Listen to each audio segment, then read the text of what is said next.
That's kind of weird. What happened? He's trying to navigate Stanville in this fucking sump. Oh yeah, he jumped out of somewhere. Yeah, Climbed up somewhere. Yeah. But See, I want to make one of these where my water comes in from Yeah. the canal, a big drum full of rocks. Mm-hmm. So Filter. it could come up, before it goes. Yeah, I was going to try to this suggest. was an old water softener thing.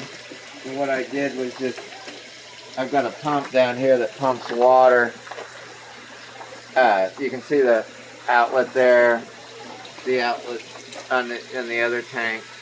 But it also pumps water up to the bottom of this. Okay. Goes back in, and you can see it coming out here. Yeah. And if I want to back flush it, I just turn this, and it goes out that way. I got like golf ball sized rock down towards the bottom of it, and then creek gravel up towards the top, and then every couple of months I'll back flush this, and it just catches everything. But it's big biofilter. But on top of that, I just go ahead and run it through this too. I've got it shut off now, but I can open it up, pump water from this to that, and it goes back through the system and cycles. And it's pretty cool. I mean, because there's worms and microbes, and we've had this for like 8 years, and it's just killer at breaking down ammonias and nitrites. And do the plants absorb any type of bacteria from? No, the rhizomes don't let bacteria go into a plant. Okay. Plants are immune from pathogens going up through them. But I keep these pretty shallow. There's nothing in that tank there. I got everything consolidated. It's just two. This is where I set these guys up. Well, it's really, I don't so much for that, but they like wedging up underneath stuff. Yeah, okay. Yeah, so I'm going to have to get some driftwood there. And I use this mason sand that they just sink right in. Even hatchlings can sink right in it. And you throw like floating pellets in here? Well, generally speaking, I'll put 4 pounds of minnows in here. Okay. Shiners, and let them do their thing. But I don't have. They've eaten all the minnows in here, so I just give them some Missouri pellets. I try to really stick more with fish, but and so this thing runs through here. And I actually have another outlet here that goes through here, and then it goes down to this. Oh, so it's draining. You can look underneath and see how it's run. Oh, okay. So the water's coming in here on that end, and it's draining out right here. So now you got natural, good, clean, fresh water. Yeah, and then it goes from this bucket back in. I mean, this is total hillbilly engineering, but I don't give a fuck. Look how good, clean, and shit. Yeah, and so, like when I put the fish in here, I like to give them oxygen, so I like. Oh, okay. So I'll. Yeah, so that's making some good oxygen. Yeah, I give it like a jet nozzle of boom. You really want to get in here, don't you? And oh yeah, so I see. How much more this one's making versus this one? Yeah, because this doesn't have any pressure behind it. It's just overflow. Oh, okay. And that's not staying. But without any fish in here, I'm not really too concerned about it right now. Right. But it's making oxygen to keep the fish alive. Yeah. For when the turtles want to eat them. These little guys from last year. Fired up. But they do good in this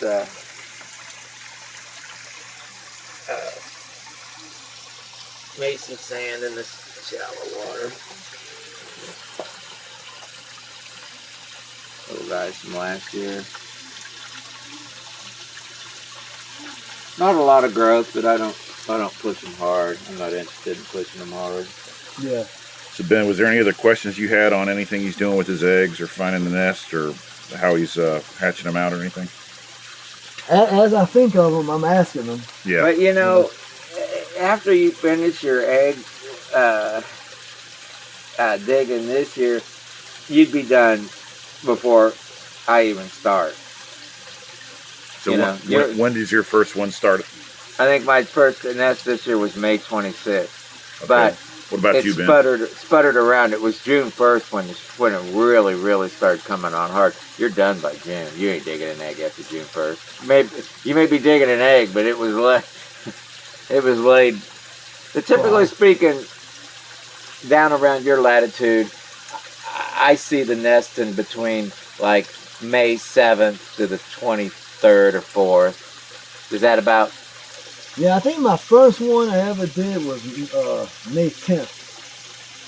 Was my first nest. Yeah, and you know, it may be that, you know, that till those turtles get fully set up and stuff, they hold on to their eggs maybe just a little bit longer. I don't know. Mine know the drill at this point so well. They just come out and do their thing, and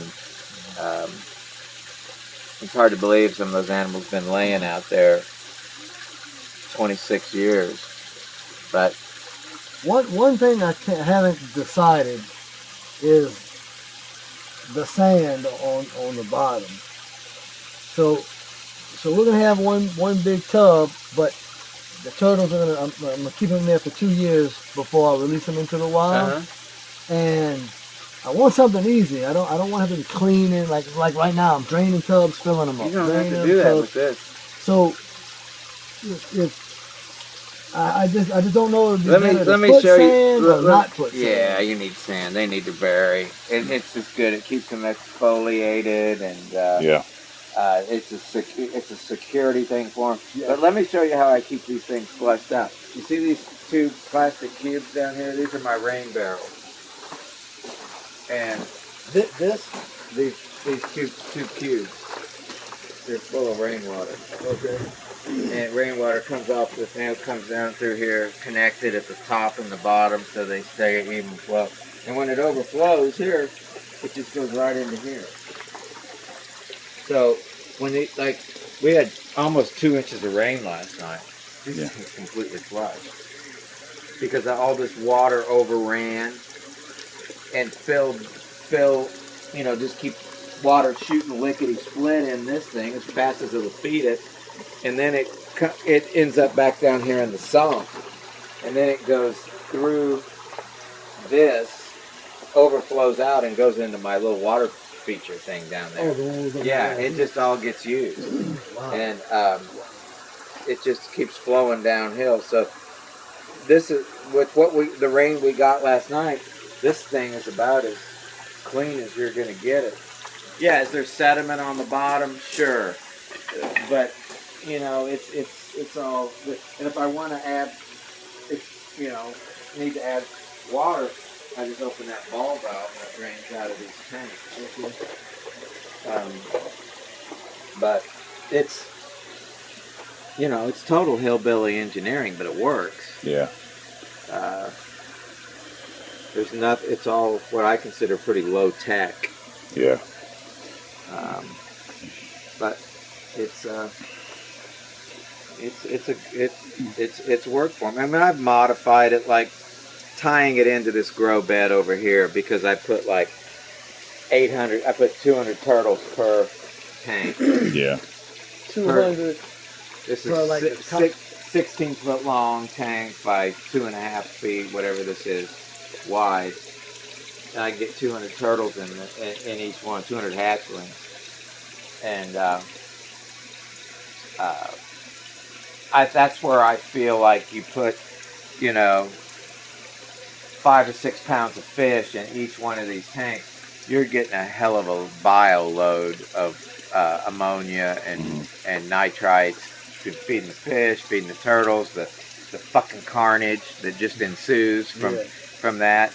And then, and of course you got your rain comes through and just intermittently washes everything away. But in the meantime, you're running water through that and through this, and this is just crazy filtering with these bell siphons and how this water continuously goes in. Wow. But it's constantly filtered, and this thing's full of worms and microbes. There's even snails live where the water. I mean, snails live up in the freaking plumbing, and it's all good. I mean, they do their whatever, you know. Man, I'm just envisioning this in my head. I mean, but you can do a smaller version of this. You wouldn't have to have a 4x8 grow bed. You could just even have a 3x3. It's gonna be good for the water to run through it. John, thanks for letting us drive up and see you. I know you're busy a lot of times, and I know it's a schedule type of thing. And thanks for making us a Saturday morning to come visit with you. You got any last minute questions on film here? That's it. Got it figured out. Yep. Well, there's no thing you got it figured out. I don't have it figured out. I don't. You got it figured out. No, I don't. No. Well, I never have that attitude. That's when you get. When you get bitch slapped. That is true. I got this shit licked. Right. That's